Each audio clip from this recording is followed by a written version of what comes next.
तुपकरांची मागणी आणि नामदार धनंजय मुंडे यांची कार्यतत्परता राज्यातील शेतकऱ्यांसाठी फायद्याची. स्वाभिमानी शेतकरी संघटनेचे रविकांत तुपकर आणि नामदार धनंजय मुंडे भेट शेतकऱ्यांना ठरली पर्वणी. सोबत असलेले संतोष पाटील भुतेकर, सतीश पाटील, श्याम भुतेकर, भिकनराव भुतेकर, प्रदीप सोळंकी हे बुलढाणा जिल्हा शेतकरी शिष्टमंडळ घेऊन कृषी मंत्री नामदार धनंजय मुंडे यांच्याशी शेतकऱ्यांच्या विविध प्रश्नाशी सल्ला मसलत करून गेल्या वर्षीच्या खरीप पीक विमा रक्कम अद्याप पर्यंत मिळाली नाही. आताचा खरीप हंगाम सुरू झाला तरी विमा मिळाला नाही.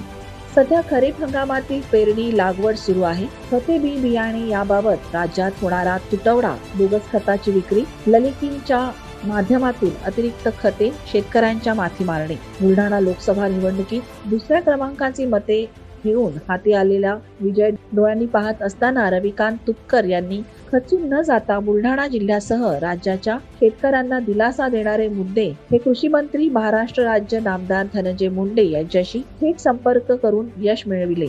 सिंदखेड राजा विधानसभा मतदारसंघात मोठ्या प्रमाणात मागील वर्षी अतिवृष्टीमुळे शेडनेटचे मोठ्या प्रमाणात नुकसान झाले. असे असताना कृषी विभागाने शेडनेट बीज उत्पादकावर बोजा वाढविण्याचा सपाटा लावला होता. सदर बाबींचे गांभीर्य लक्षात घेता तातडीने बुलढाणा जिल्हा कृषी अधीक्षक यांना क्षणाचाही विलंब न लावता अधिकारी यांचे कान टोचून माझ्या शेतकऱ्यांना कसल्याही प्रकारचा त्रास झाला नाही पाहिजे असे खडे बोल सुनावले आणि शेतकऱ्यांना दिलासा मिळाला. अशीच मागणी करणारा आणि मागणी पूर्ण करणारा राज्याला मिळाला तर शेतकरी हा कायम राजाच राहणार एवढे मात्र नक्की. नामदार मुंडे यांच्याशी विविध विषयांवर केलेल्या चर्चेअंती फलश्रुती झाली असल्याने सध्या तरी यश मिळाले असल्याचे प्रकाश गीते यांनी प्राईम मीडिया 24 शी बोलताना सांगितले. प्राईम मीडिया 24 साठी प्रभाकर मांटे, बुलढाणा, महाराष्ट्र.